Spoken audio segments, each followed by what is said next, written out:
Coming to you live from the Black Coat 39 studios. This is the Guru Talkin Sports podcast, episode 134. Actually, it's not live, it's recorded. Now, here's your host, the Guru of Sports.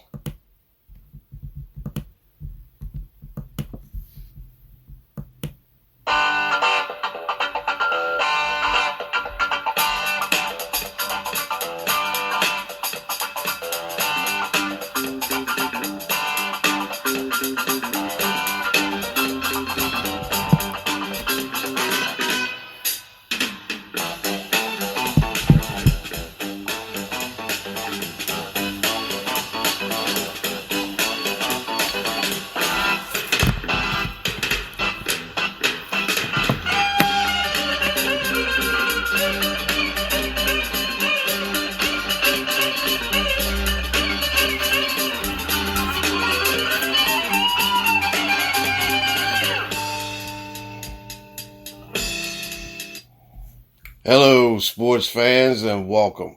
Welcome to episode 134 of the Guru Talkin Sports podcast. I am your host, the Guru of Sports. And I wanted to tell you right off, you know what, I'm fired up today because I got another Philadelphia Eagle fan that's going to be coming in and joining me. My cousin James is going to come in and we're going to kick it up for a little bit. But I wanted to start with telling you that, you know what, hey, look.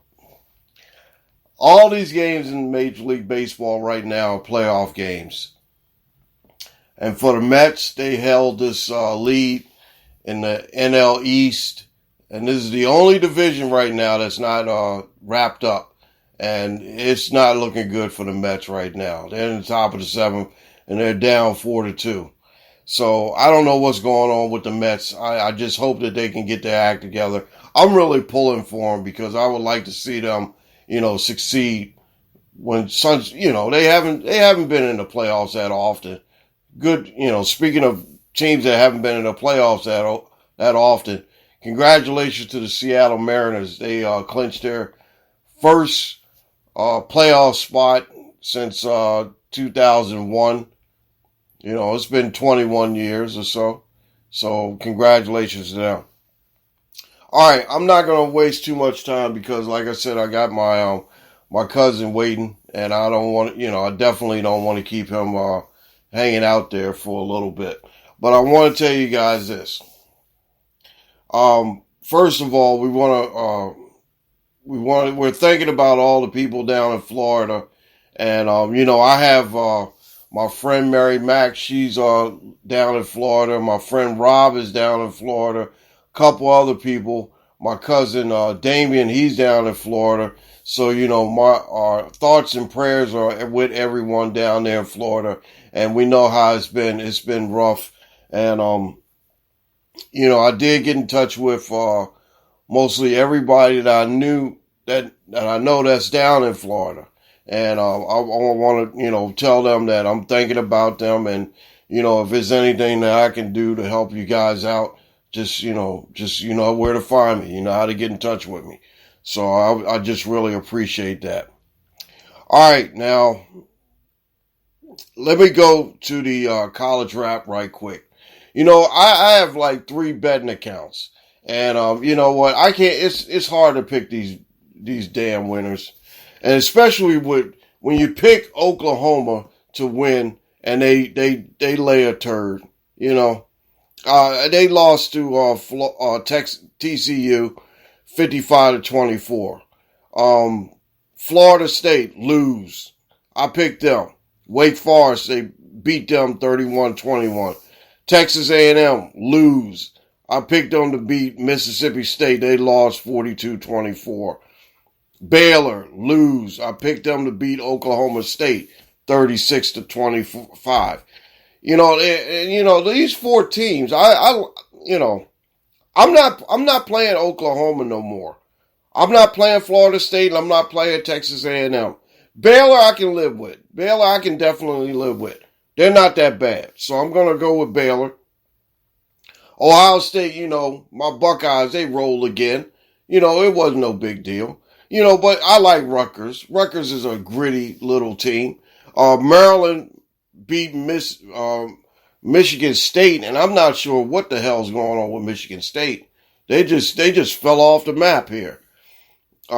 Utah beat, now I did pick them in one of my parlays, and they did come through for me because they beat Oregon State 42-16. Maryland won, like I said. Illinois beat Wisconsin, which was a surprise, 34-10.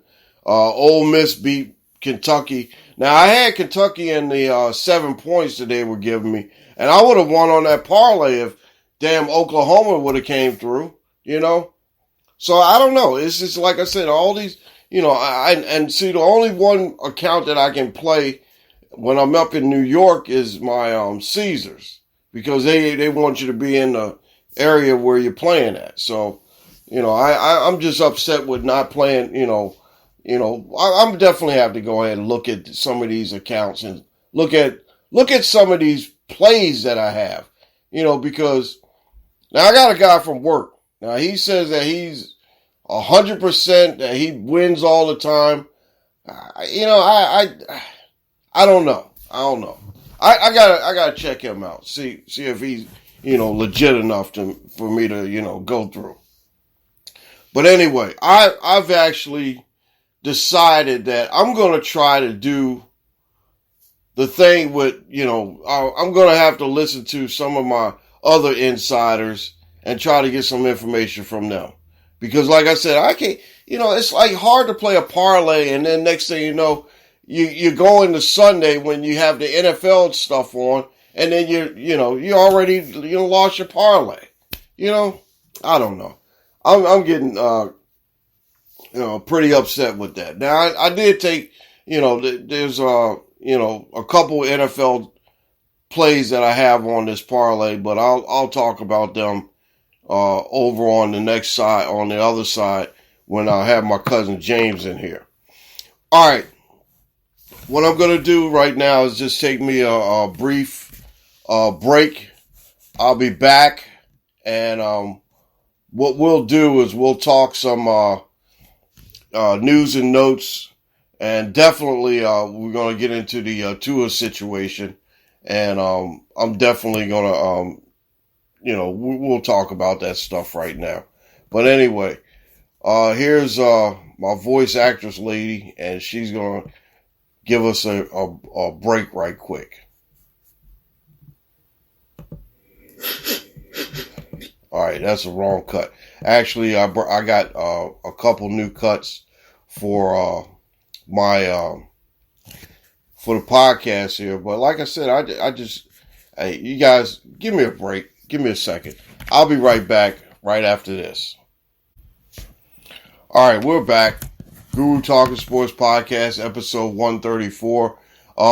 It's October 1st, and now it's really the time that we're looking at all these sports. The basketball guys are in training camp right now, and they're going to starting up here pretty soon. You got the baseball playoffs going on. You got college football going on. You got pro football starting up in week 4 right now. Hockey's going to be coming back. And, in a couple, probably about a month from now, we're going to have some, excuse me, I hit the microphone. In a month from now, we're going to have some college basketball going on. Then next thing you know, you turn around, we're into November, December. And remember, don't forget now, in November, right around my birthday time, right around 5th or so, they're going to have the Breeders' Cup. Breeders' Cup is the big one. And I usually, I was watching a little bit of Breeders' Cup race this afternoon. And, Rich Strike, the one that won the Kentucky Derby, he's going to be probably in that Breeders' Cup Classic. That's part of the news and notes I wanted to mention to you. Also, Seattle, like I said, congratulations. Tampa Bay, I don't like Tampa Bay. Forget them. They won a wild card spot. Toronto, my Blue Jays have made it into the playoffs. I'm happy for them. Cleveland wins they win the the Central and the AL, and they're going to be okay. St. Louis won the Central and the NL. Like I said before, a couple weeks ago, the Dodgers, they clinched their division over in the NL, and they've got over 108 wins now. And then you got the Astros won the West, which who cares about the Astros now because they cheat all the time, whatever. But anyway, I wanted to mention this right now. Tua, that was scary on Thursday night. That was like one of the most scariest things I ever seen Thursday night. That, he wasn't right. And I kept saying to myself, why are they going to trot this guy out here and he ain't right? Now, y'all know what happened on Sunday. He didn't look good Sunday. And he's, it's like gross negligence. Gross negligence. The guy ain't right, and they sending him back out there. It reminds me of that movie, Any Given Sunday, doesn't it? So, like I said, I just don't understand how they're going to put him out there, and then next thing you know, he's just going to be like, just wobbling around, and he said it was a back injury. That's bull crap, because I know a back injury when I see one. Especially with me, because I had an operation in 2015 on my back, and it's a lot better. But I tell you one thing, when my back was hurting, it didn't make me wobble like that. Maybe it was his back, but then again, the guy looked like he, was rattled, and that was a concussion, if you ask me. So anyway, that's just a part of the news and notes. And I just wanted to make sure that I get those out there. A couple weeks ago, I didn't mention this. Maury Wills passed away. One of the great Dodgers of all times, the base stealing infielder with the Los Angeles Dodgers. My Dodgers family, we really miss him. And I wanted to say that, I wanted to mention that. But it's been, I remember back in when I was a little bit younger, I used to hear stories about the great ball players of all time. My Uncle Gary, my dad, my grandpa would tell me a lot of things about how most of these guys were. And they always mentioned the Dodgers, and they always mentioned Maury Wills. Maury Wills was one hell of a baseball player. And may he rest in peace. Anyway, also, I don't really do taps anymore because I recognize people when they pass away. We lost Coolio this week as well. Coolio, I never got a chance to meet him out there when I lived out in Los Angeles, but Coolio was an icon. And rest in peace to him. Gangsta's Paradise, and he was a good guy, 59 years old, So, rest in peace to him. All right, well, I tell you what, this is basically it for the first half. So quick first half. I'm trying to get this in because, I know that, like I said, I got my guest waiting. And I definitely want to make sure I bring him back and I'll introduce him and we'll talk some NFL. But hopefully this could be a short podcast. Only because I got in from work this morning around about like 5 o'clock or so, and it was a good time. I had a good time. So I was basically it seems like I get stuck up in New York, but it's not a big deal. I don't mind doing what I do. I love my job. I love doing and going places. And believe me, it's fun. So, it's like this. I love to drive. You guys know that, and I'm like, hey, wherever, I'm like in the Navy now. Wherever they send me, I'm going. So I enjoy it. But anyway, I usually go from where I usually in Long Island, go through Queens, Brooklyn, Staten Island, get on the freeway.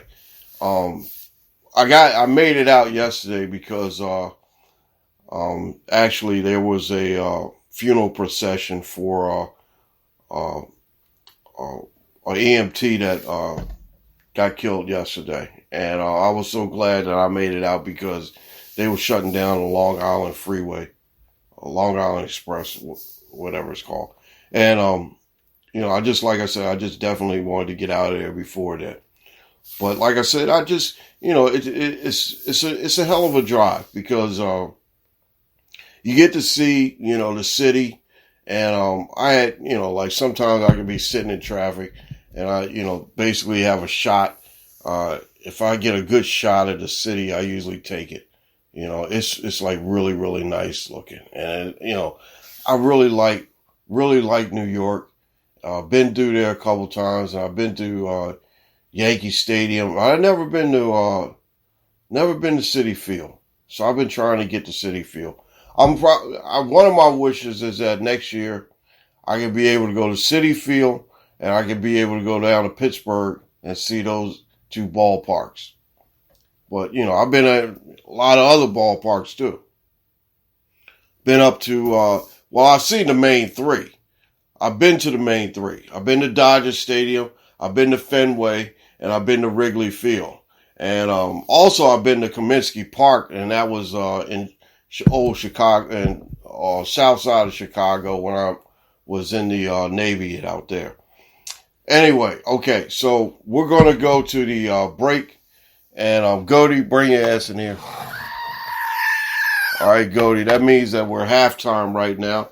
And like I said, when I come back on the other side, I'm going to bring in my guest, my cousin, and he's, Philadelphia Eagle fan. And I know that, Philadelphia Eagles, we've made up. We made up. Me and Philadelphia fans are great now. So, I'm going to be ragging on him a little bit about his Eagles. But anyway, stay tuned and just stick with us. We'll be right back right after this. Our voice actress lady is ready now. And that was my fault because I didn't get her queued up.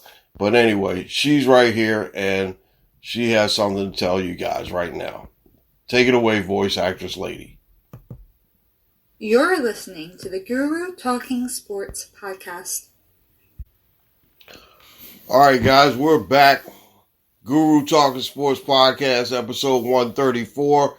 And now I wanted to introduce to you, like I said, we're good with Philadelphia Eagle fans. We bring them in here and we honor them and we give them their respect, even though, we got to make sure that our Philadelphia Eagle fans are good with us and make sure that, we respect them. So now I wanted to introduce to you my cousin James. Mr. James Davis, how are you, sir, today? I'm doing great. It's a beautiful day in the city of Philadelphia. Fly, Eagles, fly. Oh, yeah. I had to give you the introduction or the applause here. Now, I like I said, I always tease, the Guru has been actually, was born out of being, a Philadelphia fan. And basically, we've always had differences. But the thing is that I always tease you guys because the thing about it is that you guys are very, very passionate and very loyal fan base. And the thing about it is that it never was out of disrespect or anything, but I want you guys to know that, hey, you guys are, you're flying high now, and from the first couple of weeks of the season, how do you guys think you've been? How do you think they've been? Well, the record speaks for itself. We've been rolling. We're awesome. The biggest mystery or the biggest concern was quarterback play, and Jalen Hurts has put his best foot forward. You can see that he's obviously been working on his craft compared to last year. He's always had good feet, but now I think he's reading defenses, and then of course offensively we stepped up with the receiver combination. We've been a good running team, so we ready. We think about taking a trip to the bowl. There you go. But I look at it this way. I thought that when they got AJ Brown, it would hamper the running game, but basically it has no effect because Hurts has been getting the ball to him, and I really like Devontae Smith. The kid is just good. I mean, I've never seen a guy that can get separation from any defender, and the guy's awesome. I mean, I love him. And my son, now let me tell you something, Jay. He is a Philadelphia Eagle fan. Now, he loves his Eagles just like everybody else in this house except for me. But he actually wore number 6 in high school. He's wearing number 6 in high school for Devontae Smith. And he actually, when we were in our fantasy football league, he picked Devontae Smith right before me, and I told him I was going to pick him. And I told him, I said, you're a snake. He is. He took Travis Etienne, and I told him I was going to pick him. And I told him that's my Jaguar guy. He's like, oh, I'm gonna grab him. I said, yeah. Oh, so you taking my strategy from me? That's what you're doing. So, but anyway, I really like Smith and what they've been doing. They scare me on defense because their defense has been shutting down fools pretty much. And it's going to be, this test is going to be very, very, it's going to be intense. It's going to be a very big test because the Jacksonville defense has been playing pretty decently. Trevor Lawrence has bounced back from the mess that he was in last year. And, it's going to be a very interesting game. Now, this is the second time, and this is, pretty good because I never do this. I never get the chance to see the Jaguars play 2 weeks in a row in my area. So, this is going to be pretty cool. Other than, watch them on the red zone and all that. Now, all right, now, before we get into anything else, I want to ask you, how you been? And like I said, we talked before, yesterday and today, and how you been? How's the family been? How's your mom and everybody? How's everybody? Everybody's great. Everybody's healthy. We survived the pandemic. Everybody came out, good. No worse for wear. The wife is good. The kids are good. I just been blessed. Got a raise at work, new house, new cars. Life's a blessing. Oh man, that is good. That is good to hear. And like I said, we haven't seen each other since the pandemic and all. And and the thing is that we've always been really good close cousins because it's not we don't really consider ourselves cousins and all that stuff. We're family, and that's the main thing. And that's one thing that I really enjoy about everybody up there is family. That's my family. When I was younger, that was one of the biggest things to it was one of the big excitement things just to go up to Philadelphia, hang out with you guys and everything, and just have a great time. So, but like I said, I just really enjoy just being able just to talk to family, and being the guru of sports is not a big deal. It's just good to have family, and it's just an enjoyable thing. So anyway, I gotta ask you. I forgot to do the poo-poo of the week on the first half of the program, which I usually do. Want to know, what do you think is the poo-poo of the week for this week? I think that's pretty easy. It's the Miami Dolphins. It's the doctors, whoever was affiliated with the Dolphins with the Tua situation. Like, I read an article that said he passed all the medical checks for concussion, but he didn't pass the eye check. Yeah. The eye check on the Buffalo game told me that, he was like a boxer. He was punch drunk. Yeah. Like when he got up and he stumbled and then he almost collapsed, I don't care what the doctor said at that point. The eye check said he had a concussion. So I think the Dolphins should take responsibility for that. I know a doctor got fired today by the Players Association, but the Dolphins need to be held accountable as well, because he didn't. The eye check, and he's shaking his head trying to clear the cobwebs. That's a clear indication of a concussion. Yeah, exactly. And like I was mentioning before you came on, is that hey, I know a back injury I had that surgery back in 2015. I know back injuries. Back injuries don't make you wobble like that. Right. Exactly. And like I said, that was a concussion. Plain to see. I mean, Stevie Wonder knew that was a back concussion. That was a concussion, right? Yep. Yeah, and the thing is that you can't fool everybody, And then Tua had to tell him it was a back thing. And I know he probably sit up there and lied about it because, he wanted to play. So that's right. I just don't understand that. It's just ridiculous because, like I said, it's just, gross negligence on their part. Absolutely. And it's just really, really bad to see, Mm-hmm.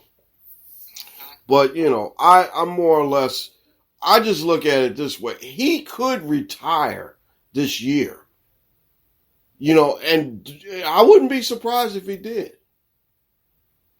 Well, I don't think he knows how to take a hit properly. Even in college, some of the simplest plays he was injured on. So now he's playing with the big boys where everyone's bigger, everyone's faster, everyone's training year-round. And, the Buffalo hit was just a simple push. And it seemed like when he was falling, his body stiffened up. Now, on Thursday against Cincinnati, that was more of a whip, but his body did the same thing. Instead of softening the blow, it stiffened up, so he absorbed all the energy. So, yeah, it's quite possible.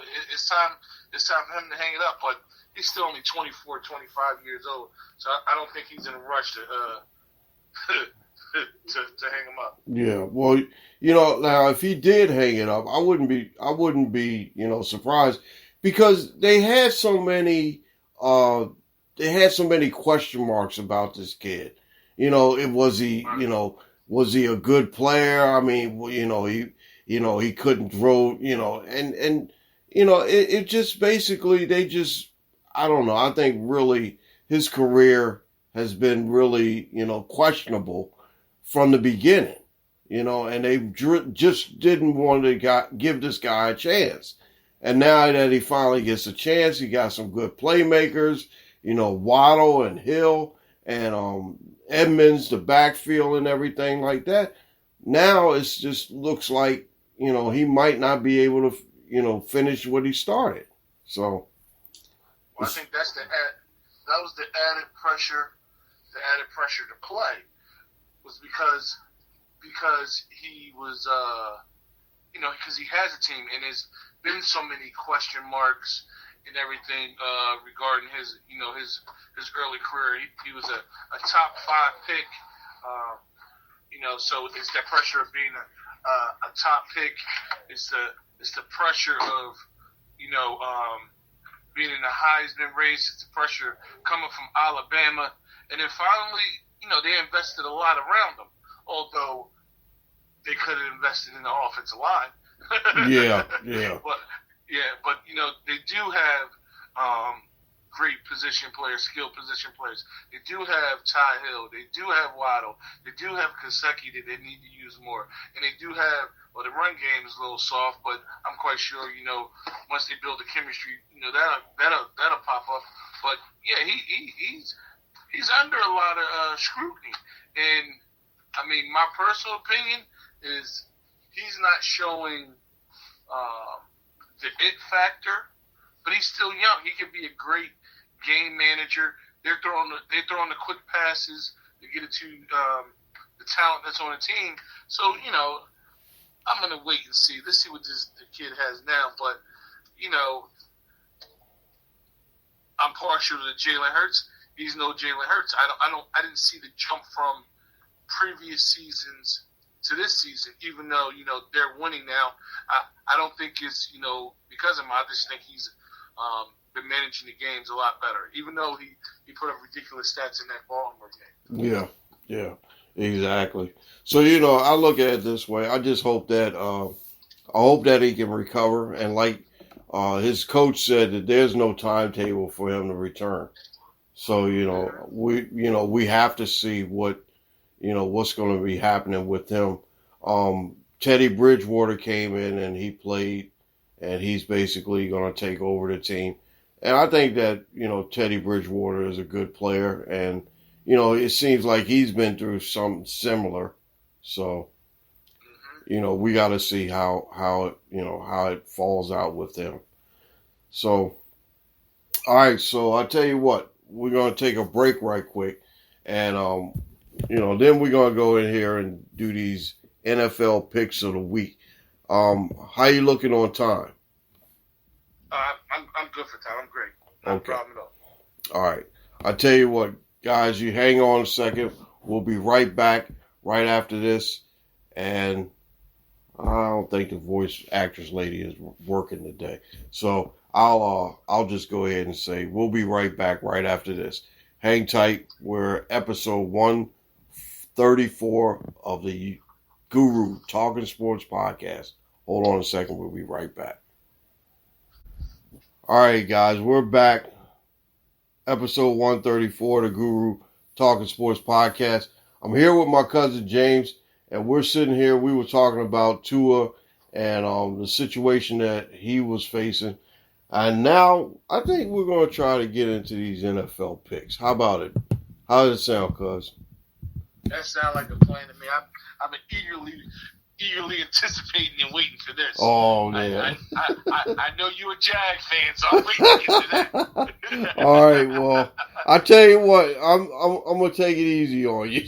But the thing is that I tell people all the time that it's kind of good that the guys that come in early are picking these games, because the early games are going to be okay. The later games in the later part of the season, we don't know who's going, and what I usually do is I drop off the bad teams. So let's say like maybe Atlanta and Houston.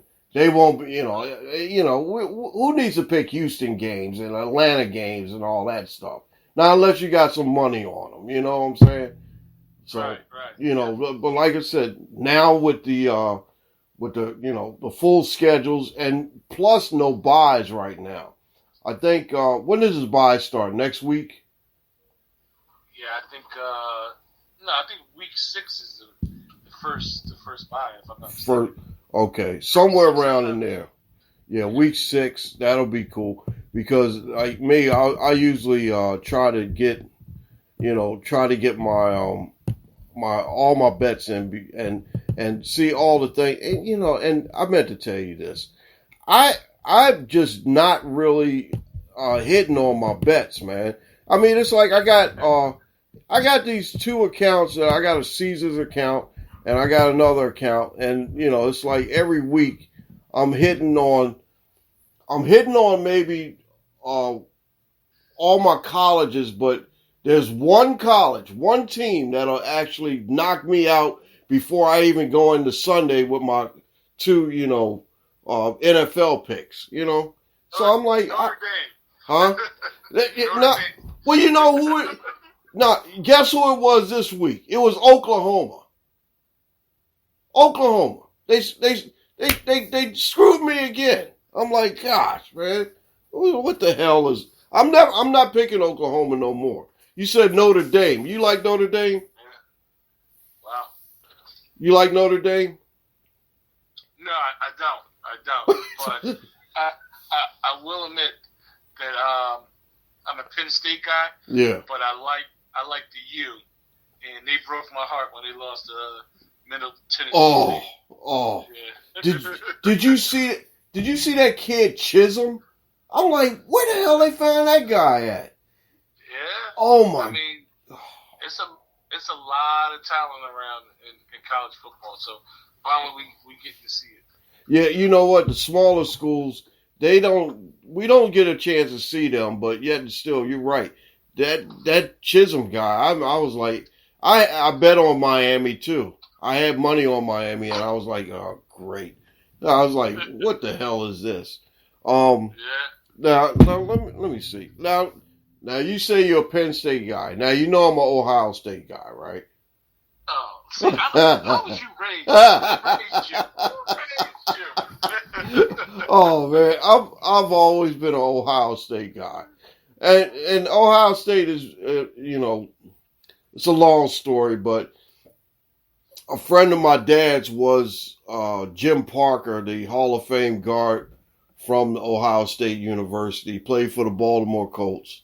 So that's why, I've been, and we were friends. We were friends, good friends with him and his family. So, and he was always an Ohio State guy. So he kept telling me, he said, "Hey, you like them Buckeyes?" So I'm like, yeah, I kind of. I didn't really, but then again, I remember Archie Griffin and everything. So, I was like, yeah, kind of like, I always like Archie Griffin. All right, so, yeah, like I said, it's just, my Caesars account, and it's like, oh man, one team just gets me, and I'm like, great. Oh man. So I'm not messing around with, I'm only picking like single games. I'm not going to do parlays anymore. Now, do you bet? Not too frequently, but I always try to get a couple games in every couple weeks. So, but I'm playing, when I do play, I do parlays, and I never win. So I don't know if I can help you there because. Well, me and you in the same boat. So I don't know. I mean, it's like I'm supposed to be the guru, and yet still I'm losing money. I don't know. I understand that. So, all right, I tell you what. Let's get into these NFL picks of the week. And there's 5 games I'm gonna go head to head with you on. And what these 5 games is just basically, I'll let you know next week how we did and everything. And I'm trying to tell you the truth. I'm trying to get these T-shirts together. My brother's supposed to be making me some T-shirts, and I have to come up with the design and everything. And he said that he would make T-shirts for everybody that comes on the program. We was going to send him out a T-shirt and just say that says Guru Talkin Sports Podcast. So we definitely going to do that. But all right, like I said, we're going to get into these NFL picks. Now let me see if she's ready. Let's see. Come on now. Let's see. What do you got here?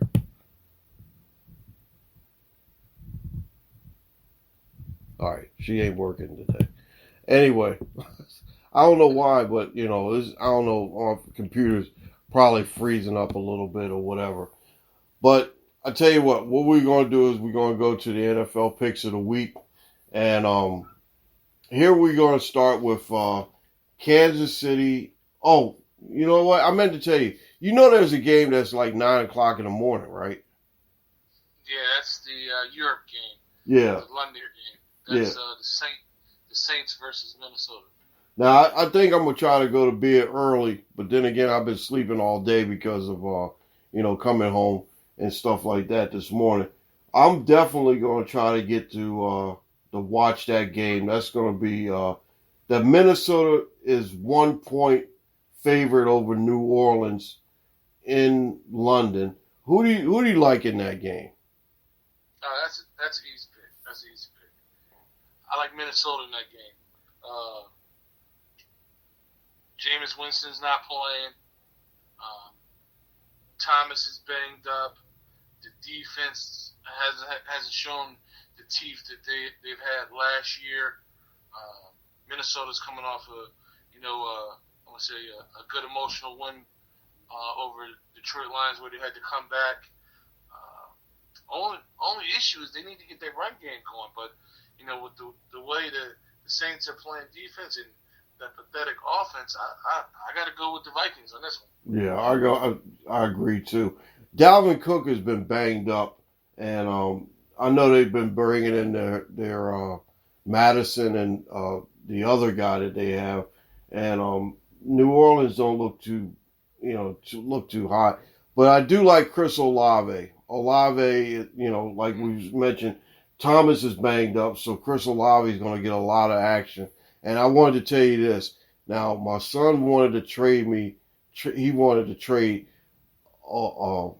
Chris Olave to him for Travis ATM. I told him, I said, no. I said, are you crazy?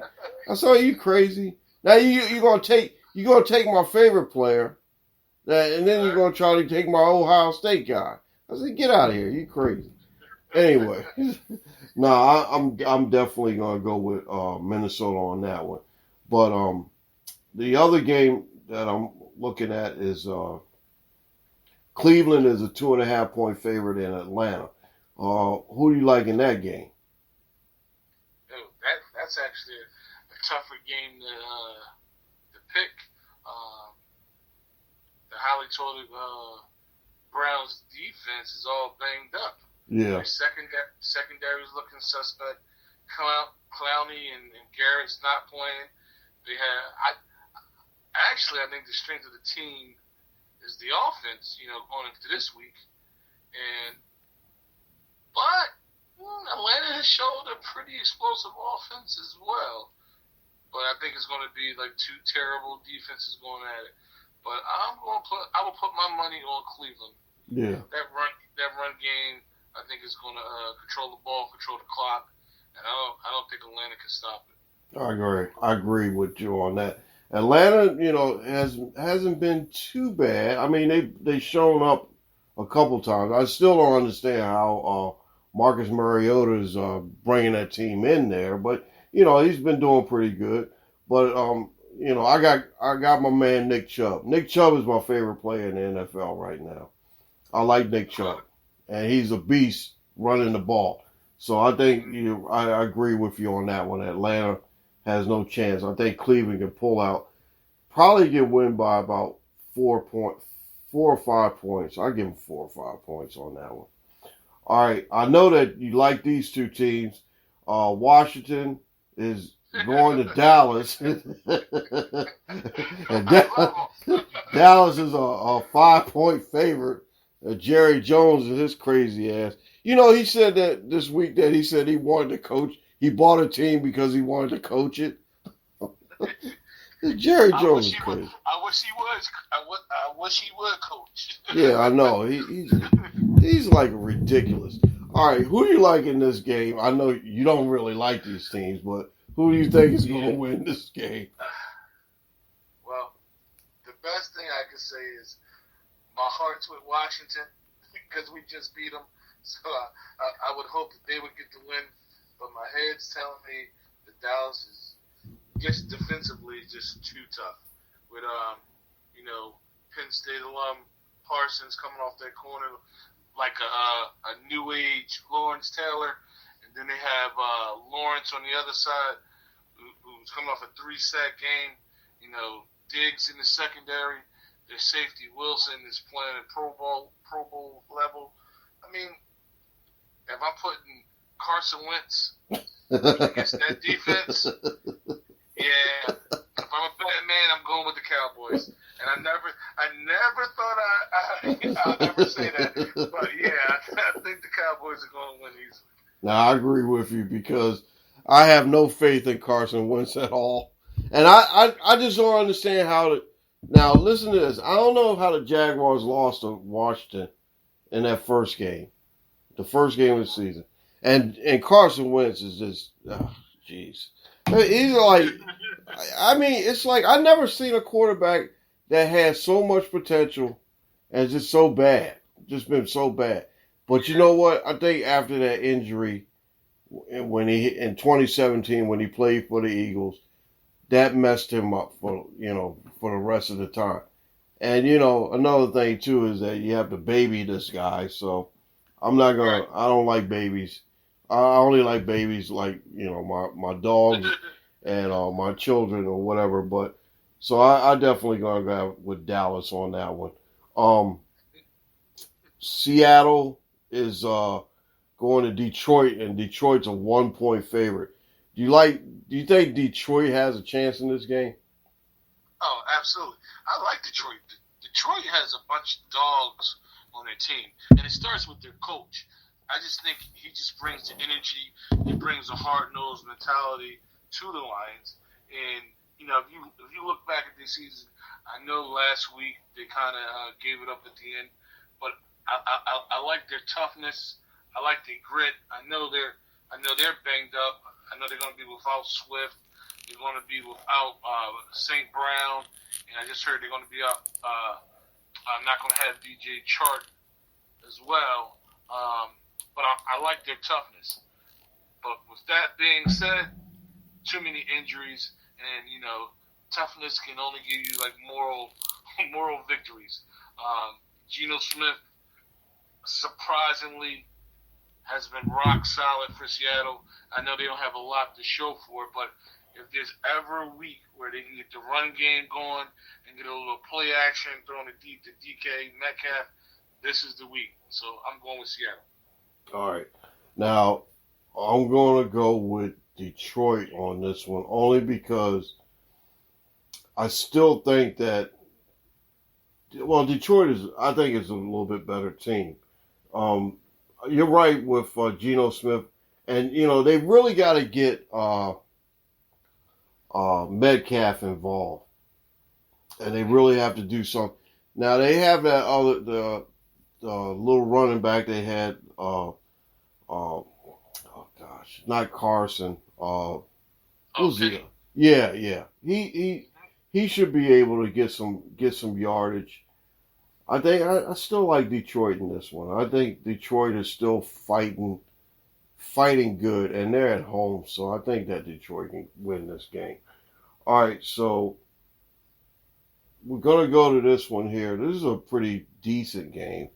It might be. It might not be. New England's going to go into Green Bay, and the Packers are a 7.5-point favorite. Do you think Green Bay can pull this one out? That point spread is too low. It's too low. It's too low. I know we're dealing with Bill Belichick and the legend of Belichick, but their offense will be terrible. I think we can script their game plan right now. Mac Jones is going to be injured. He's injured. Hoyer is going to be the quarterback. I can't envision Belichick slinging the ball around with the backup. I think you're going to see a lot of Stevenson, a lot of Harris. It's going to be a ground and pound game, but I just think Green Bay's defense is built to handle it. And then offensively, I think they're just going to ground and pound. Use the running backs more. Short, quick passing, and then take a shot here and there. I know Belichick's the legend, but they're playing in Green Bay, and they got that bad man as the quarterback, number 12. So yeah, I'm going with the Pack. All right, now I agree with you. Now, do you think that they will probably pull that all running offense the way they did against Buffalo that one Monday night game? Oh no, it's not going to be that severe because they threw 10 passes, and that was mostly due to the weather. Now, my personal opinion of Hoyer, they should do the exact opposite. Every time he's gotten a chance and they let him sling the ball around, he's been very competent. But Bill Belichick's been playing it close to the vest, And I think he likes Mac Jones slinging it around, but I don't think he's going to let Hoyer, have the same type of game plan. I fully expect them to play ground and pound like first Super Bowl teams with the Patriots. The quarterback don't make no mistakes. Hopefully the defense can shut down the other team and then get a field goal at the end to win. But I just think Aaron Rodgers, ever since week one where all gloom and doom, it reminded me from several years ago when he was like, relax, I got this. Yeah. I know he doesn't have the best receivers, but the offensive line's getting healthy. He has two good, decent to good running backs. You got the rookie receiver, who's developing, who's starting to show some things. You got Lazard, so he has enough weapons, I think, to beat be able to get it done. Defense. Yeah. I just think it's going to be a 10 to 14 point spread, but as New England does all the time, they're going to keep it close early. But I just think coming home is where they're going to separate in the second half. Mm-hmm. All right, I agree with you on that one. Like I said, I just it's and Green Bay is at home. See, that's the thing. I just think that most of the time, like, I don't see any, maybe one or two dogs winning this weekend because they haven't had that many dogs win. So, there's a couple of dogs on here that I think will probably be able to win this weekend. All right, speaking of which, I agree with you on the New England and Green Bay.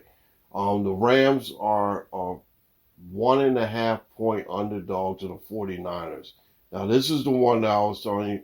I think that this dog can win definitely on the road. I think I have them in that parlay. So I took the Rams. Who are you liking that one? Well, I think San Fran got revenge on mine. Garoppolo, the last time he played the Rams, he wasted away their Super Bowl, opportunity. Off of last week, though, I think that offense is looking a little suspect, and their offensive line, is not a cohesive group yet, and I expect Cooper Kupp to have like 15 receptions. I'm going with the Rams. I'm taking it. If they're the dogs, I'm taking the dogs. I'm going with the Rams. All right, cool.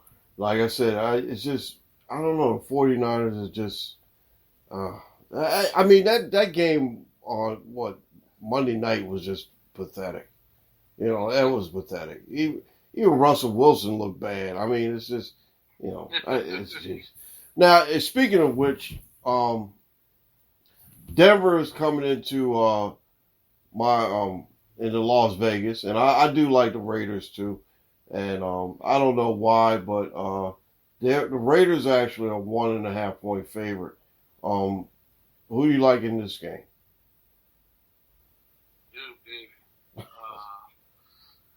I like the Denver's defense.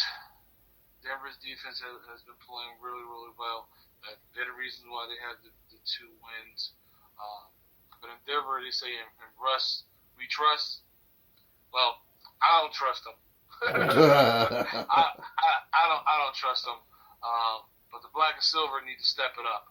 And I think after, especially the last 2 games, they really haven't been getting the ball to Devontae Adams nearly enough.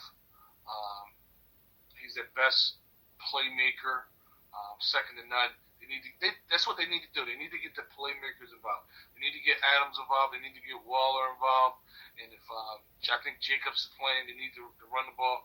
So they need to go to their playmakers. And I think if anything's set up, it's this one. It's division rival. Everybody in that division made big additions, and everybody, well, except for the Raiders and the Chargers, have been really seeing the benefits of adding these new players. It's time for it to start paying off for the Raiders. So I'm gonna go with the Raiders. Oh, thank you. I like Denver only because of what Russell Wilson. They added him, and I do like Patrick Surtain. He's really good corner, but I can't go against my Raiders. The thing about the Raiders is that if they lose this game, this is basically it. This is basically an elimination game right now. So, I don't think I can't go against my Raiders on that. And I'm just hoping and praying that they can actually come through because, the collapse of the Cardinals, that was just who you talking about, somebody that was sick after the game. I was so mad I didn't even watch House of Dragons that night. So,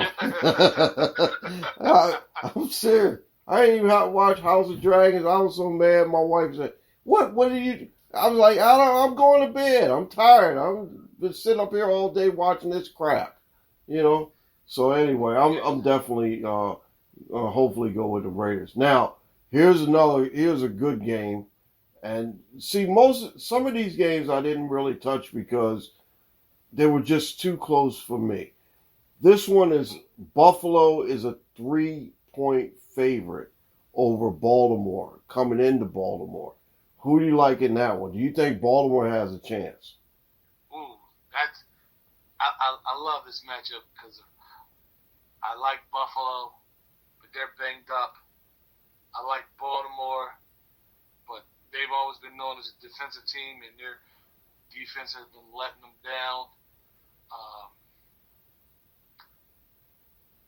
This is the toss-up. Yeah. And I think this is one of these games that's going to come down to who has the ball last. Is it going to be Jackson who has the ball last, or if it's going to be Allen? But if I was going off of personnel, the way they've been consistently playing, both these offenses are juggernauts, but Buffalo has the better defense. Even with the team being banged up and the safety done for the season, one safety hurt, they're on the third string corners. I still like Buffalo because I'm not going to talk about Harbaugh as a coach, but you know what? They've been a little suspect in the defensive calls. Since they changed defensive coordinators. I'm going to go with Buffalo. I think on the road, the Bills will circle the wagons and they're going to come out and leave Baltimore with a W. All right. Now I'm going to have to go against you on this one only because I think the Ravens can probably adjust to some of these problems that they had. And, that collapse with Miami is still lingering over their heads.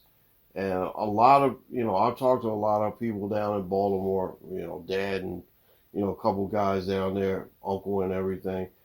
They still feel as though that defense needs to definitely step up a little bit. I'm going to go with Baltimore, but it's going to be very hard to beat Buffalo, even with them being banged up. Yeah, I agree. Like I said, I don't think like in years past Baltimore's identity has been defense, and now I don't think they have an identity on defense. They're not superior or good at stopping a run, and we all know they're terrible against the pass.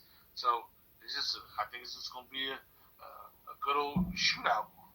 Yeah. If it's not a shootout, if I was a betting man, I would bet on the Buffalo defense over Baltimore's defense. All right. So now I was gonna go to this game, but I'm gonna leave this game for the second to last game because the last game is gonna be Philadelphia Jacksonville. We're gonna talk about that one.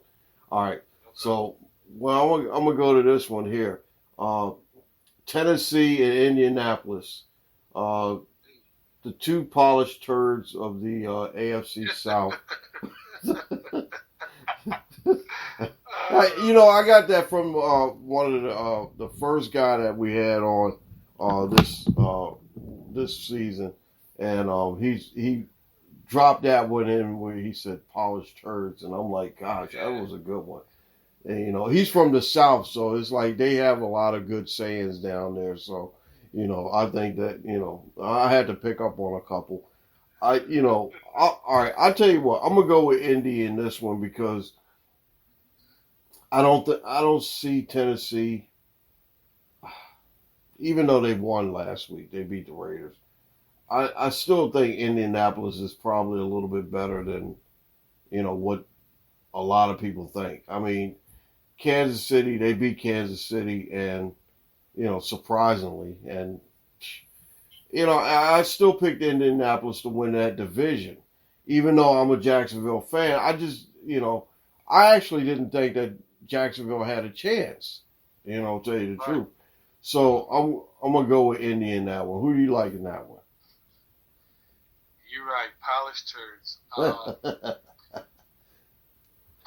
think the ground game will be the deciding factor in this. I think Tannehill, despite the Buffalo game, Tannehill's been playing at a very good level. As a quarterback, making good decisions, keeping the change moving. They got to get Henry going. Like last week, they got him going early, and that was pretty much what propelled the offense throughout the game against the Raiders. But they got stagnant in the second half. Whereas the Colts, they've been stagnant all season, and they just had a push at the end of the last game, albeit a personal foul that actually put them in a situation to steal that game. Yeah. Leonard's still not playing middle linebacker for the Colts. This is a toss-up game for me. Is it in Indianapolis or is it in Tennessee? It's in Indianapolis. Yeah, I'm gonna go with the Colts then. Yeah. See, that's the thing. Like we were saying earlier, not too many road dogs that I like this week. All right, so we're gonna go with Indianapolis on that one. All right, New York Giants are at home, and I still don't understand how Daniel Jones is still a quarterback in the league. And they're playing against Chicago. Chicago, not too bad. New York is a 2.5-point favorite. Do you like them in this game?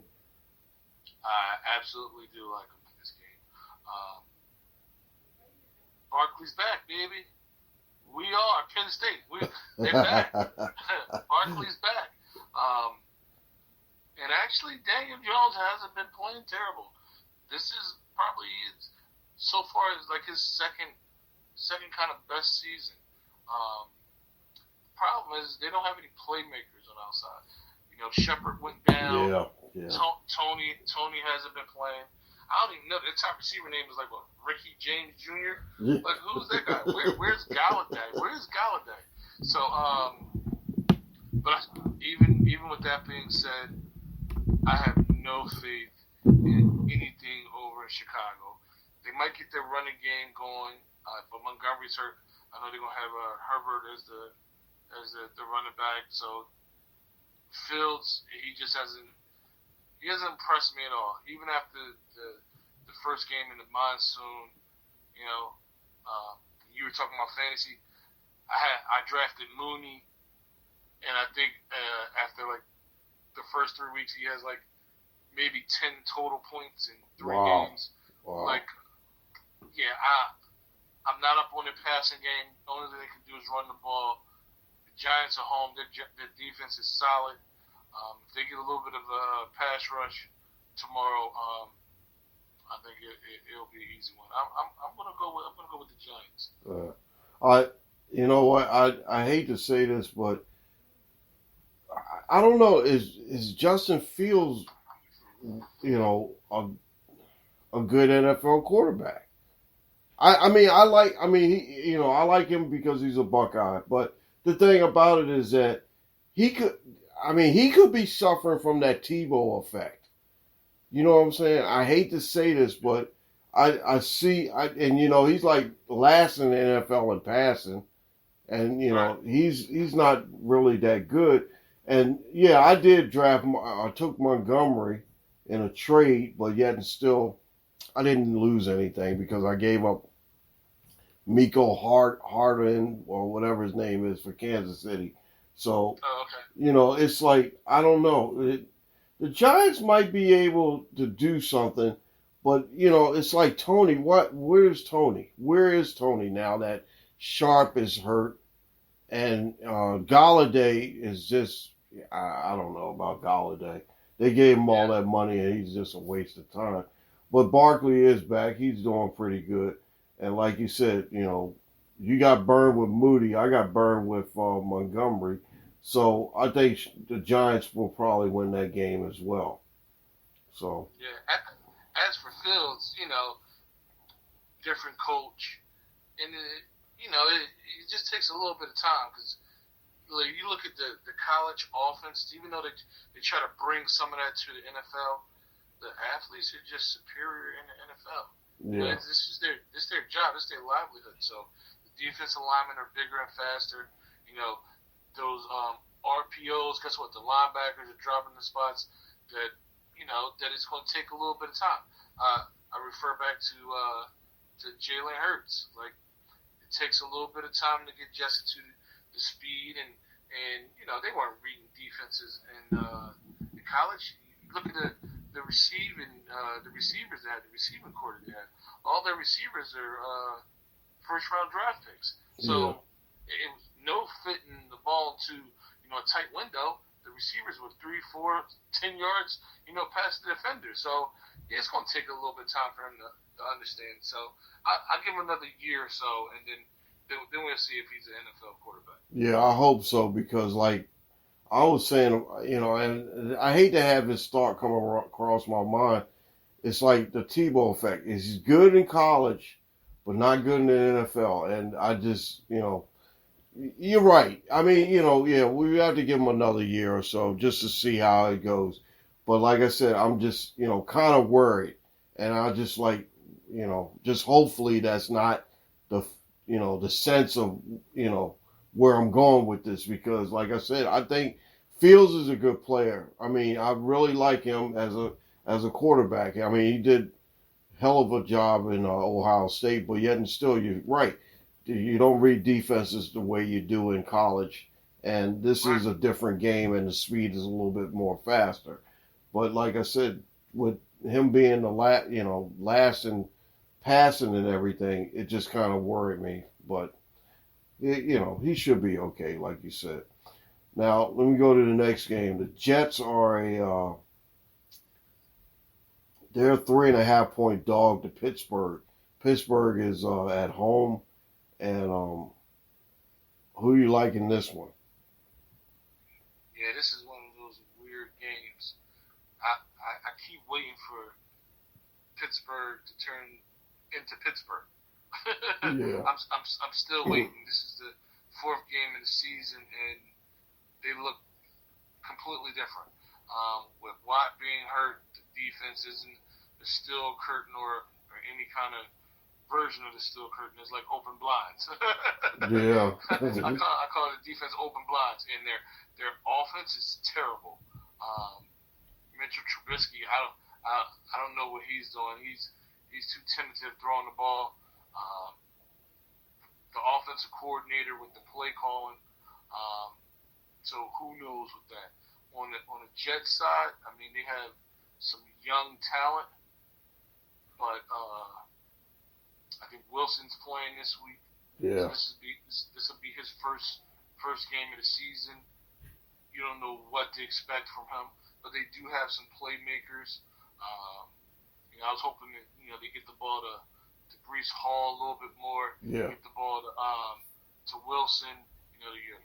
Your Buckeye. Hopefully to get him the ball a little bit more. But I don't know if the Jets have him. I just think that the blueprint is there for Pittsburgh to get back to being Pittsburgh. All On the ball with Harris, just throwing some play action because their skill position is pretty good. They're in good position. They have three good receivers. Mm-hmm. They have a good tight end. They have a good running back. Their line is a little suspect, and the quarterback placement suspect. But I think if he's able to hit, I'm gonna say 10 plays, and that's been a stretch for him. If he's able to hit 10 good plays, pass plays, I think that'll be enough for them to win the game over the Jets. All right. Jets, it's just I don't have much faith. I'll be from St. Louis on this. They on Missouri. They gonna show me. They're gonna show me. So I'm going with the Steelers. Yeah, you going with the Steelers. Now I took the Jets in that parlay, and the 3.5 points. I like Breece Hall. I really like Breece Hall, and I like. I couldn't believe that Joe Flacco got them a win a couple weeks ago or whatever. But that was more of a Cleveland loss. Yeah, that's true. That's true. And see, that's the thing. Cleveland, they just fell apart in that game. But I actually going to take the Jets, and I'm going to take those 3 points, 3.5 points. But I think that with Wilson being back and getting the ball to, my Buckeye Wilson, it should be okay. I mean, it should be okay, but it's going to be hard. I mean, Pittsburgh is Pittsburgh, and they, like you said, they haven't looked like Pittsburgh. So this might be the game that they can come back, but I'm still going to take the Jets and the points in that one. All right, now the Chargers are a 7.5 point favorite. They're going to Houston. I don't see no way in the hell that Houston is going to win this game, even with the Chargers banged up. Still, I know that they got a lot of guys out, and I still think that Austin Eckler is probably going to be the X factor. So I'm gonna go with the Chargers in that one. Who do you like in that one? Yeah, this is an easy one for me. Chargers are banged up, but they still have the more talented team, probably better coached. You can't go wrong with the Chargers. Long as Herbert is able to sling the ball around, and I think this is the week that Eckler gets on track and his season starts. So I think what's been holding them back, the offense total, is that Eckler's been a little reluctant, because I know at the beginning of the season or in preseason he said he didn't want the same amount of carries, or it's time for him to get the carries. Yeah. It's time for him to get the ball in his hands and let him create the magic that he did in the past. So I fully anticipate this being the week their offense breaks out again. Yeah, I hope so, because the thing is that they are in a situation where they gotta produce now, because if the Raiders beat Denver, then you got the Chargers lose, then the next thing you know is Kansas City's going to be the best team in that division anyway. So it's going to be a really a struggle for the Chargers to fall behind if they do lose this game, which I don't think they're going to lose. But then again, you never know. Houston tied Indianapolis, so I don't know. All right, we got 4 more games to go. Actually 3 more. All right, Arizona is a 2.5 point favorite going into Carolina. I still think that Carolina is trash. But Kyler Murray, I like Kyler Murray. And even though that, what's his name? Shady McCoy called Kyler Murray trash, I don't think he is. I think he's just, a playmaker. And he's like to get the ball to his receivers and all. I like Arizona in this one. Who you like in this one? This is another week. I think it's a toss-up. I don't believe in Arizona. I think their defense is suspect. I think their offense is missing the weapons that can make it good. Um, I'm not sure if Connor's playing. If Connor plays, obviously that changes a little bit because they need to start establishing the run. So Kyler Murray's not running like a chicken with his head cut off. Yeah. Yeah. On the Carolina side, McCaffrey's been picking it up the last couple of weeks. I think he's been over 100 the last 2 weeks rushing. The quarterback, is he going to ever throw the ball to DJ Moore? Yeah. That's a good question. Yeah. Like what's going on? But they are playing at home. My gut tells me that Carolina's gonna get a win. Carolina, you like Carolina in that one. All right, I want to say, I think one of the problems with Arizona is that they don't have Hopkins. He's coming back after the 6-game suspension, and that should be able to open up that offense a little bit more. I don't, with Brown, I mean that's one of the things that kind of hurts Baltimore too, is that Brown leaving. I mean, it was, he left for Arizona, and Arizona is supposed to be good with, Brown, and they still haven't been able to get him involved in that offense. But I think that what happens when he gets back, when Hopkins gets back, we should see this offense opening up a little bit more. Absolutely. Yeah. Yep. All right. With Hopkins in there, that takes coverage away from Brown. It creates more open space for Ertz over the middle. And then I just remember they're getting Moore back, the little short speedster. They're getting him back this week. Oh, okay. But even with that, I just like Carolina, that pass rush. I think that pass rush gets to Murray, and Yeah. at some point, when the chicken's head cut off, the body dies. So Yeah, you're right. You're right. And the thing is with you're right. You're right on that one. I definitely believe in that, and hopefully that they can pick it up a bit, because I think Matt Rule, if they lose that game, he'll be on the hot seat. I think that he's going to be hotter if he loses that game. Yep. All right. We got 2 games left, and the one game that we're going to look at is the big game between Patrick Mahomes and Tom Brady. That's a Sunday night game. Kansas City is a 3-point favorite over Tampa in Tampa. And I think they're going to play this game with all the stuff going on down in Florida. I think they're going to be okay to play this game. Who do you like in this game? Whew. It's legend versus legend, young legend versus old legend. Let me just first say that I love Tampa Bay's defense. Todd Bowles, his schematics, his personnel. I love their defense. They pretty much slowed or shut down every team that they've played. I never would have thought I'd have said this, but the problem is offensively for Tampa Bay. Yeah.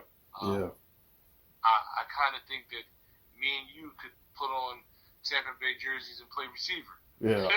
Because that's how much they're getting open, for TB12. Their offense has struggled. They've been leaning on Fournette with the run game. I know they could possibly be getting Jones back and Godwin, and then Evans is coming back off of suspension. Yeah. So if they get their receiving core back, and they're supposed to be getting their left tackle back as well, I mean, their offense could improve. Kansas City, their offense hasn't looked great either. It's kind of sputtered. But they still have their tight end. They need Kelsey. they need to figure out a receiver situation, and I don't think they've been as disciplined as they've been in the past, and I don't think they've showed that hunger that they had in the past. So with that being said, I'm gonna go with the old dog. I'm gonna go with Tampa Bay, home dogs, getting Evans and at least Jones back, and pulling out the win. Old dog beats the young lion. All right, now I'm going to go against you on this one. I'm going to go with Kansas City only because I think Mahomes is going to be, slinging it around. And I think what we saw last week with them, and that defense ain't going to make that same mistake again. So I'm going to go with them. And another thing too is that with Kansas City, the wide receivers that they have need to step up a little bit more. They got Schuster, and they got the guy from Green Bay. They got him too, and they haven't been playing the way they've been playing. I think they should be okay. They should be okay to play a little bit better. And like you said, the Tampa Bay defense is going to be really, really tough. And Evans coming back from suspension, Jones coming back, and hopefully Fournette can be a big factor. I still kind of like Kansas City on the road, and I hate to do it, but yeah, I'm gonna have to go with Kansas City as a road dog. And I don't know. And another thing too is that we don't know how Tampa is going to come out and play. Are they going to come out and play with emotion for the city and the situation down in Florida, or are they going to be kind of flat because of all the situation, the devastation, and all the stuff that's going down in Florida too? So that's the only one of the reasons why I'm going to take Kansas City on that one. What do you think? Do you think that makes a big difference? Well, I don't think offensively they can come out any flatter than they did against Green Bay. Yeah. Their offense has been atrocious. What I actually believe that with the weather and actually getting away from home but still being together was an event indirectly that will bring the team together. And a little bit of help never hurts. And and the biggest reports for the last 2 weeks is has Brady finally got old? If he's finally got old, then none of that's going to matter. But if he still has some juice left, if ever there's a game where he would have some juice left, it would be this one. He fell short of the mark against Rodgers, so this is the next big dog. So either he's going to show and prove this week, or maybe it's time to put TB12 out the pasture. Yeah. Well, see, that's the thing. This is the first time I ever seen where Brady had to play Rodgers and then Mahomes back to back, and this is going to be we're getting marquee matchups with Brady against Mahomes and Brady against Rodgers back to back in consecutive weeks. Never seen it before. It should be pretty good. But like I said, I think I'm gonna go with Kansas City and go with Mahomes to and I think Mahomes is probably a little bit in the back of his mind. He's thinking, yeah, we need to do this because of the Super Bowl loss that we had to Brady as well. Right. So, all right. There's only one game left. And you know that we have to pick this one. I know who you're going to go with. I know who I'm going to go with. But, okay, I want you to plead your case for the Eagles, and they're a 6-point favorite at home. I actually almost went to this game because I was thinking about going, and I said to myself, you know what? it was I got kind of confused about if Ohio State was coming down to Maryland, and I was like, oh my God, if they're going to play in Maryland at University of Maryland, I have to go down there. But it's not. It was not this week. I think it's next week that they're coming down. So I just said, well, you know what? I'm not going to go. I might want to go to the Eagles and Jaguar game, and then I said, you know what? It's raining and it's all bad. The weather's bad. I'm just going to stay home. And plus, like I said, I just got home from, off the road and all. So, I'm going to take the floor first on this one. I think the Jaguars have been a little bit better. And, I don't even mention that coach that was there last year because he's a mess. Doug Peterson, I'm surprised. I'm really surprised with the way these guys have been playing under Doug Peterson. I mean, they're very much, looser, and they actually have a little bit better game plan. So I'm going to go with the Jaguars. But another thing is that this series between the Eagles and the Jaguars are 3-3. The last time the Eagles played the Jaguars, the Eagles beat them. I think it was in 2000. Oh, no, 2017 or something like that. 2018 or something around there. But I think that the Jaguars can pull out a 7-point win. All right, now you got the floor for your Eagles. Well, let me do my game analyst first. All right. I start with your team. Jacksonville has definitely impressed this season. Dougie P has them playing, which we all know in Philly that he was a good coach. They have a lot of young talent. They have big free agent at receiver. They picked up some good players, and I just think overall they're just glad that last year is behind them, and they do have some nice young talent that's been kind of coming together.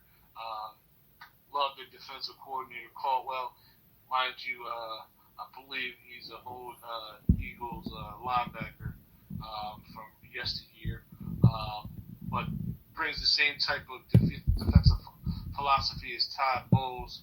I like that. They got Lawrence, at quarterback. James Robinson, appeared back on the scene like he was never injured. ETN, I don't know if they have a specific role for him or anything. So, their team is overall going well. The pass rush is getting home. The Eagles, what more can I say? Starts up front, what they call them, the big uglies. The offensive line's been playing great. The defensive line's been playing great. Jalen Hurts, if the MVP race was here, he definitely is top 3. The receiving duo, and I'm even going to throw in 3 and 4 in there. It's just not Brown and Smith. You got Pascal, who came over from the Colts, who's actually been blocking really well. And whenever time they give him a chance to give the ball, he does well. We got the speedster Watson in the slot. We got Goddard at tight end. The running backs, we probably need to get them, oddly enough, they view us as a running team. We need to probably get them a little bit more involved. But overall, solid work. Now, as for this game, I can either tell the tape. Tell the tape is basically up front on both sides of the ball. Mm-hmm. Whoever's going to dominate that line of scrimmage. And I mean dominate for the whole game. So, honestly, I haven't seen the Eagles put together 4 quarters yet. Mm-hmm. I think I've seen Jacksonville's kind of 3.5 to 4 quarters, game. But that being said, I got to go with the Birds. They fly, Eagles fly. The way I look at it is we go with the quarterback position. Lawrence is a good quarterback, not taking anything from him. But when when he was in college, he's always been a good passer, but he was a little bit more dynamic with his legs. Like he could get out of situations. Hasn't been able to show that or do that, in the NFL. Where Jalen Hurts, whether it's a design run play, whether it's him, getting away from pressure and scrambling, or whether it's him just making something happen on his own, is the X factor in the game. We have the two dynamic receivers on the outside. Like, I don't think there's anybody in the league who can one-on-one guard A.J. Brown.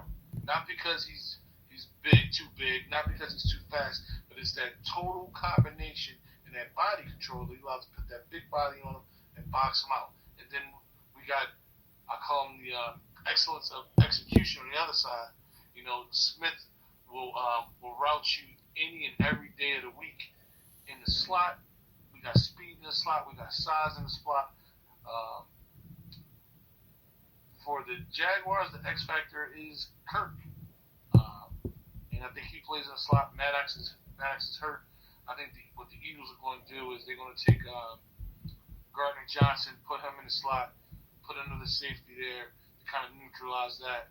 And then they just got to ball out, get bodies to the run game. So with that being said, I just think the Eagles team, the team depth, their personnel will be too much for the young and upcoming Jags team.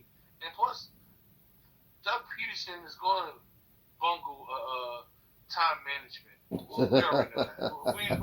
already know that in Philly. So he's going to mess something up probably at the end of the half where they could probably get like a field goal or something. He's going to mess that up. I hope not. He's definitely going to mess it up. But I think the point spread is about right. I think I do see this as within a touchdown game or about a touchdown. The spread 6. It's a 3 to 7 point game. Yeah. But I just think the Eagles start off fast and never look back, and then Jacksonville try to play catch up, and it just won't be enough at the end. Yeah. Well, I meant to tell you that Zay Jones might be out.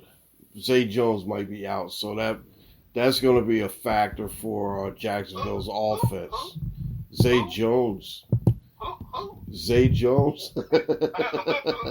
Remember, he played former Raider, and I know. Yeah. So it's gonna be a good game, and to tell you the truth, I'm not gonna be mad if Jacksonville loses this game, and I'm not gonna be upset if Philadelphia wins this game, because the thing is that it's just good to see that, you guys are basically a little bit, ahead of time. I actually thought that it would take you guys a little bit more time to move from where you were last year as, the sixth or the last playoff team in the conference to a little bit more advanced to where you're up at the upper echelon with the Rams, the Packers, the Buccaneers. You know what I'm saying? Now you guys are and to tell you the truth, Dallas had no chance. I picked the Eagles to win that division anyway, because I still don't think that Dallas is good to where they can, compete.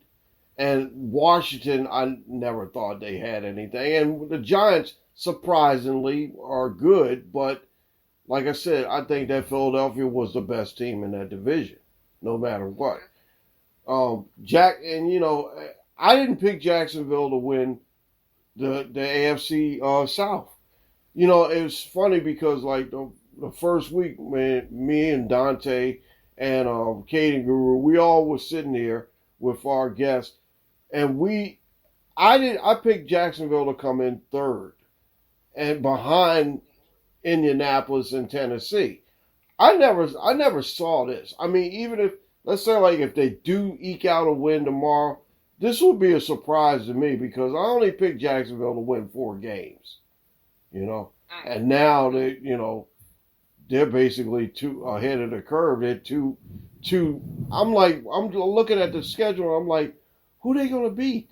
I mean, I don't think they're not going to beat the Eagles. They're not going to, and like I said, I was thinking that they might beat Washington and they might maybe beat Indianapolis in Jacksonville, which I thought, and they did, because Indianapolis can't beat Jacksonville in Jacksonville. So, right.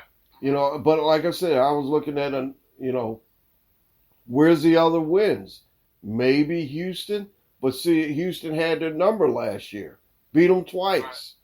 Right. So I'm just, this is really, really a turning point for this team. I mean, even if they do win this game tomorrow, this is a surprise because I never thought that they had anything in the tank to basically, compete. So. Yeah, when you look at Jacksonville, I mean, if you look, I mean, like I said, they did pick up some really good free agents during the off season, but you still got to keep in mind that they do have last year's #1 pick at quarterback, and Urban Meyer was terrible. Like I don't know who thought that he would be a good coach of grown men, but the jump from last year to this year, just from the quarterback. I mean, who would have thought that? Yeah. But Dougie P's good with quarterbacks. Even with Wentz when he was going through his thing, like Dougie P, he said emotional intelligence was his phrase that he used when he was in Philadelphia. Yeah. Emotional intelligence. So, and that's basically to know when to to kind of coddle the quarterback and know when to admonish the quarterback. And they have talent. Like they have two running backs that kind of complement each other, even though I don't think they're using ATN, to the fullest. Their offensive line, how many first-round draft picks are on offensive line? A lot, yeah. So that should be said. I mean, the receivers are kind of like journeymen, but they did still Kirk from Arizona. The Eagles tried to get him, and Jacksonville gave him more money. They got Zay Jones, who's he's been solid, but he's been this is his third team. Yeah. Defensively, their front has been solid. They're just young, just waiting for someone to put a scheme together that can use all their ability. The secondary, well, that's what's crazy. They traded away Henderson last year. It was a top pick, but that still hasn't seemed to hurt them. So it's just a maturing thing, and I'm quite sure next year Jacksonville will be even better. Having consecutive years, under the same coaching staff.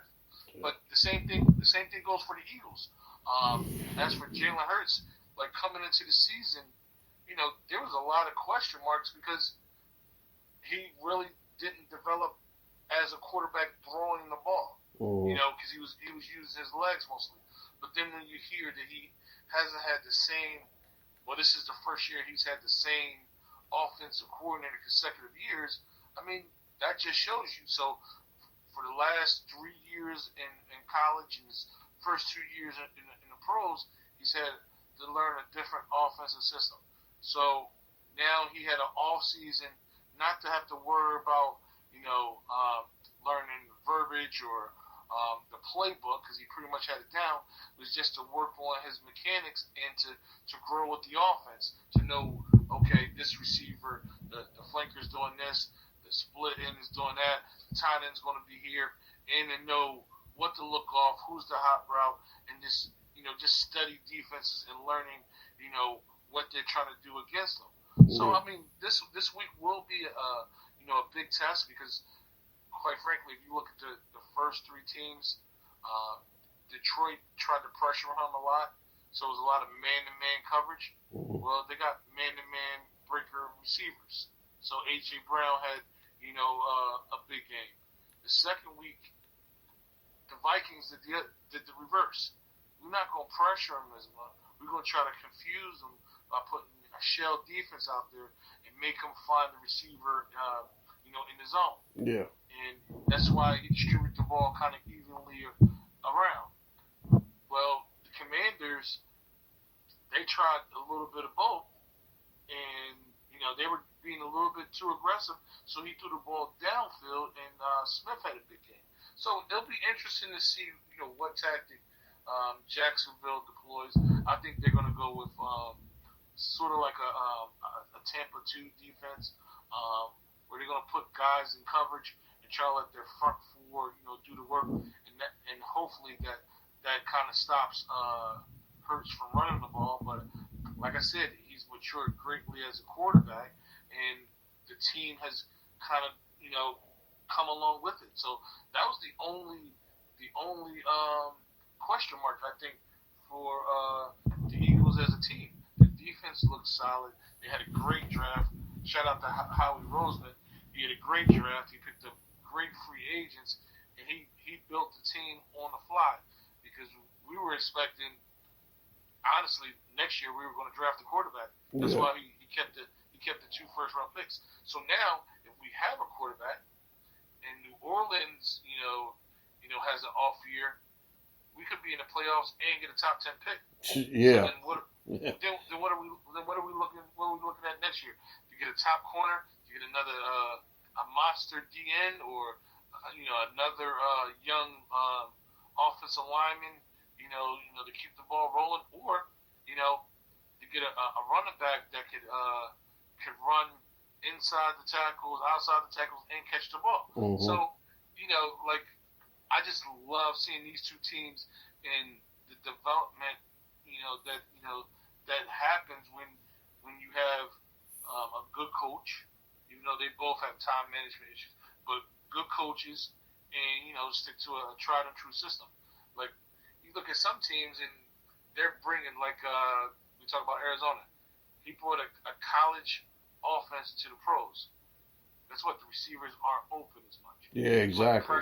You're putting pressure on the 5 linemen to block these guys who are 6'4", 280, and run 4.5s. Like, that's difficult to do. So, it's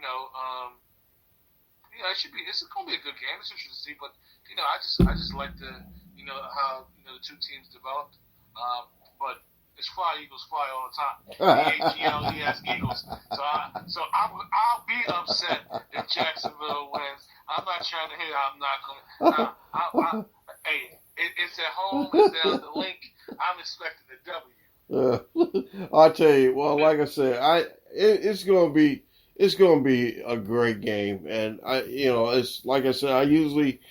This will be the first time in a while that I actually get a chance to see the Jaguars in 2 weeks in a row.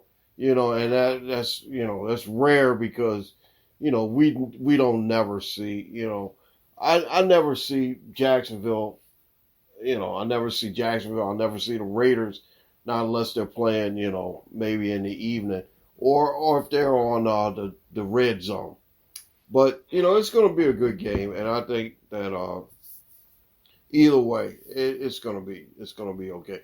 Now, see, what's going to happen is that if the Eagles win, I'm going to get a call from Caden, and he's going to be like all over me, and that's not a problem. Now, next week, listen to this. Next week, there's my ex-boss. Now, he's a Philadelphia Eagle fan. He's going to come in here next week and rag me also. So, I ain't got. I'm going to be consumed by all the Eagle fans now. So, but it's all in good faith, and like I said, hey, I'm. It's not a.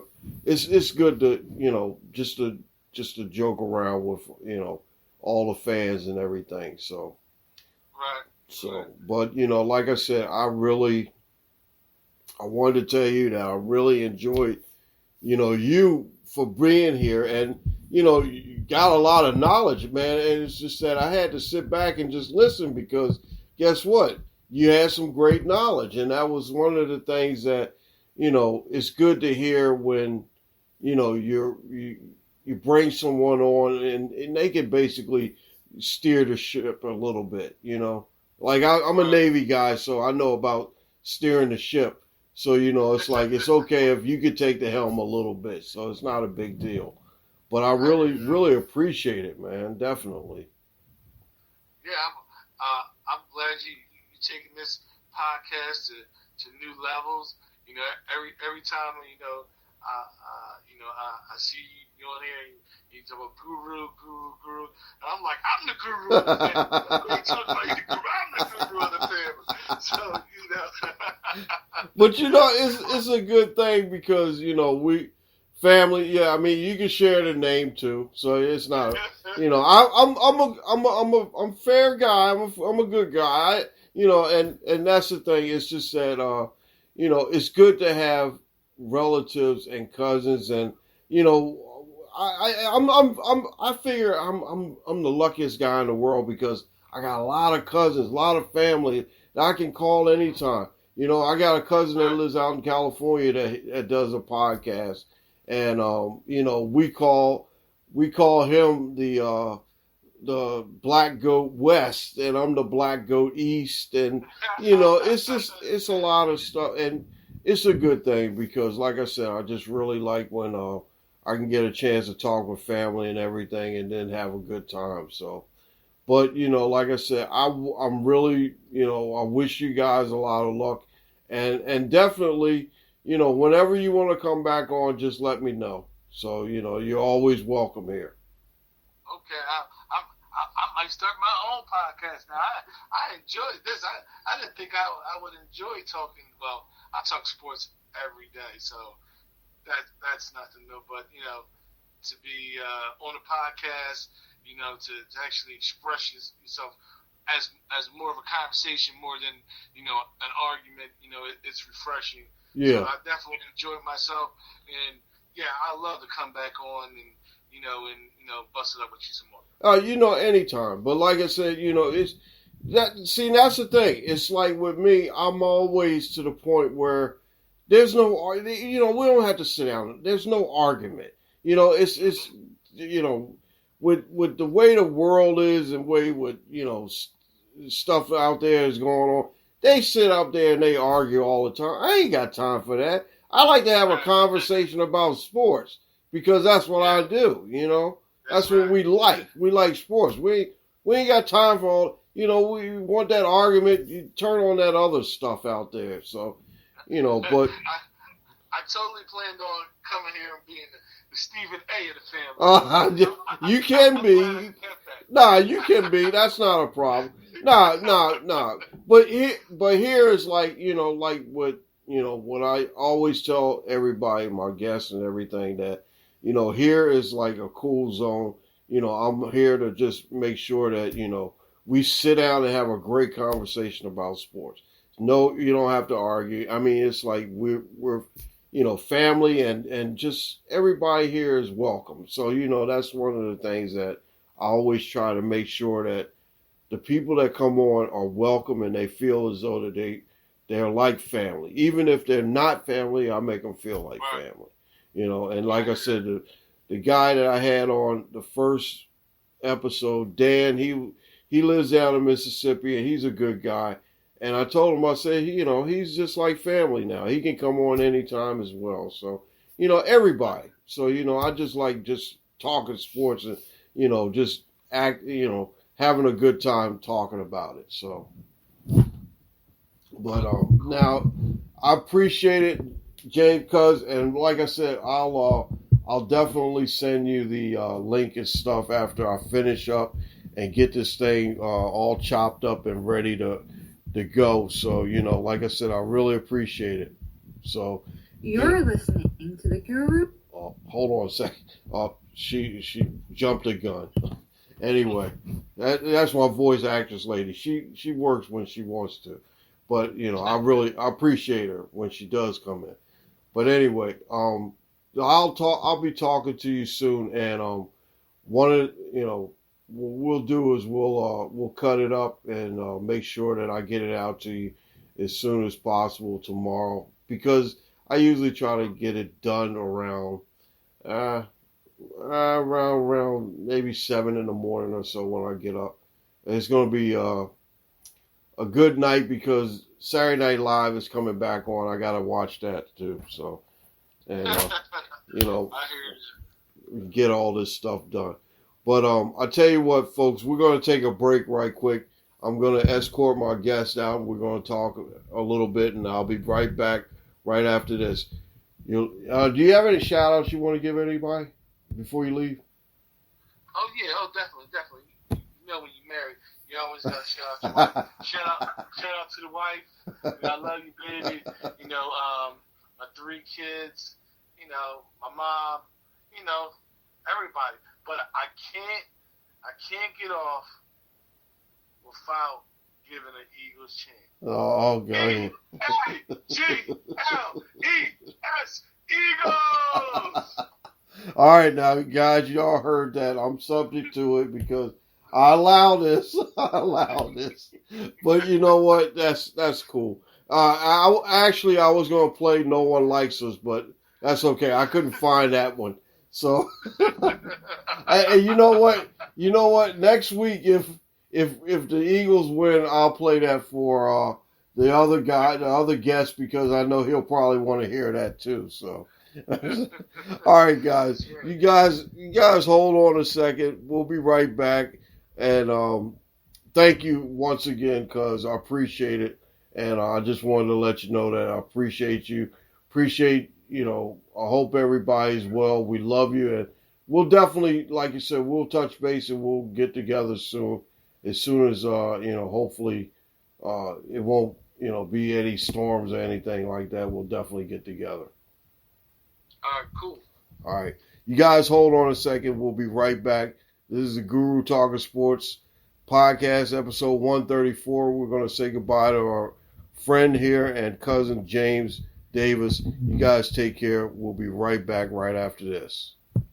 Now, sports. There she is. You're listening to the Guru Talking Sports podcast. All right, guys, we're back with. We're gonna wrap this thing up, and I want to tell you that was very, very. That was great. I mean, my cousin James is really, really knowledgeable, and definitely he has the goods to be a great podcast host. And I'm definitely going to help him out if he needs any help from me to make sure that he gets that, that opportunity. Like I said, I'm the guru. And what I usually do is I always like to help people, achieve things. I mean, like I said, I don't take credit for anything.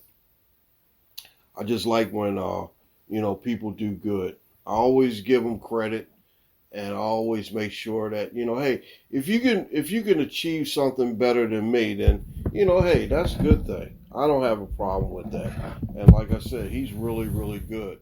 If you listen to this podcast, you'll know that, he's really good. And I have no problem with promoting anything that's good. And like I said, definitely I don't take any credit for it. But I want you guys to know that I haven't been able to shout out a lot of people, but I'm going to do it tonight and make sure, because I want to get this done, because Saturday Night Live is on and it's new. And first show of the new season I always watch, and I always have great laughs with Saturday Night Live, and just basically being able just to, kick it. And, like I said, it's October 1st, so, all this stuff is going on. And all this stuff is, it's just good to see that everything's back and back in order. All right, you can follow me on social media. On YouTube, The Guru of Sports Show on YouTube. As soon as this podcast is done, it'll go onto my page, and you can actually look at it and watch it, and, you can listen to it right there. All right? All right, Facebook, I'm at Guru's Daily Shorts. IG, I'm at Guru Talkin Sports _ podcast on Instagram. Gmail me at gurusdailyshorts@gmail.com. Hit me up on Twitter. Twitter handle for me is GOAT39. And Twitter handle for the show is Mac, MACK, GTS _ BB39 on Twitter. Definitely. Spreaker is the main vessel that we come out of. And like I said, you can find us on Spotify, Podchasers, iTunes, iHeart, and we're on all these different outlets. I want to say big shouts and big props, and shout out to Miss Mary Mack, and I hope that you're doing okay down in Florida. And like I said, I'm glad to be able just to speak to you, text and let me know that you were okay. I have a lot of friends down there, but I wanted to make sure that you guys know that she's okay. Our friend Lisa is okay. My cousin Dame is okay. My man Rob is okay, and my friend Chris from Twitter, he's okay. So, I'm definitely going to, keep an eye on them and make sure that everyone's okay. Mary Mac's show on grief, and you got to check out her website, The Grief Authority. I'm not sure if she's going to have a podcast this week, but I'm definitely going to listen out for it. And like I said, again, my thoughts and prayers are with everyone down in Florida. This has been a rough situation, and really, really, my heart goes out to them, and families down there, and all the destruction that's going on. It's really, really devastating situation down there. My man Jeff Duarte from Cali Sports News. Big props and shout outs to you too. We appreciate you. The young GM, my cousin Curtis and his grandson Jarrett, appreciate you. Thank you. And you guys be safe. My baseball insider, Mr. Dave May Jr., I always appreciate him. And I'm going to be bringing him in after hopefully after the Raiders can get a win, because he's a Raider fan like me, and I know he has some concerns about what's going on. All right, the crew, Caden Guru, executive producer and board op, and Caden, his team won, broke a 14-game losing streak. And then they ended up losing yesterday, so back on, and it wasn't that good. So Ray Guru is my musical engineer, and I really appreciate him, and really, really appreciate all the things that he do. Dante Guru is my backup co-host. I want to thank the voice actress lady. Thank you. Even though I didn't get a chance to play the new cuts, I'm definitely going to do that next week. It was a little bit out of order because I wanted to hurry up and get my guest in, because I didn't want to keep him waiting. So I'm definitely going to do, get everything in order next week. And my co-host that rests in peace in heaven, we still think about you, Cousin Aaron. And like I told you guys before, I have a chair that sits next to me. Like I said, if he was here, he would be sitting right here with me, coaching me, and telling me, pushing the buttons and making sure that I get this thing in the right direction, steer the ship in the right direction. All right, like I said, this has been a Black Goat production for Black Goat Sports, copyright 2022, all rights reserved. Just remember the saying, we don't hate, we congratulate. We always create, and we don't steal from anybody. And we really appreciate you. And remember, use the hashtag Guru Talkin Sports, and Big Props. All right, now, like I said, I got a lot of shout-outs today. I'll make sure that I get through all these shout-outs. All right, Robin the 321, hopefully that you're okay down there. The coach, appreciate you.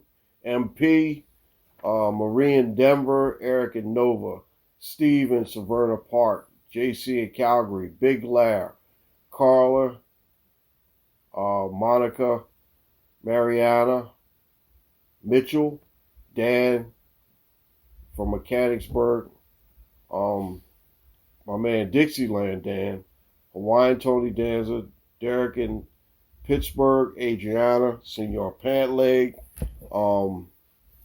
Bella B. I know I haven't mentioned you, but you're still always one of my favorites. Glad to talk to you the other day. Bella B, my man Jeff in Southland, my man Rick in Buffalo. I'm gonna have to bring him in here because I know he has something to say about his Buffalo Bills. Mel, we appreciate you. I haven't heard from you. I hope that you're okay. Lori, appreciate you. Like I said, my man Cigar City Capo, Justin, the coach, my man Dave Shepard, appreciate you. Charlie Rogers from Facebook, Chris Kerwin, he'll be in here next week. Kate, appreciate you. Denise Hyde, Jeff Brown, Keith Stewart, my man Rob Spencer, my man Ernie, Rocco, brothers, I appreciate you guys. My man Big Al from New Jersey, his son Kareem, Jamie Dorsey, appreciate you. Mike Fox, appreciate you. Cousin Dame, Uncle G, appreciate you. Wow, I think I covered everybody. And if I didn't cover you, I still appreciate you. And, don't think that I didn't forget you. I'll definitely give you a shout out next week. And like I said, it's a lot. But I want to tell you guys, I really appreciate you guys. And thank you for listening. Thank you for my guest this week, Mr. James Davis. And I want you guys to know that we really, really appreciate you listening. And thank you. Thank you once again. Now, like I always end this program, moment of silence for Cousin Aaron. And like I said, I'm gonna do some digging and some research so we can make sure that we have some Cousin Aaron sounds in here pretty soon. But you guys take care of yourself. Enjoy the rest of your sports weekend. And we'll be back next week with episode 135 of the Guru Talkin Sports podcast. You guys have a great evening. Be safe out there. And watch all those football games. And Duuuuval. Let's go, Jags. Later.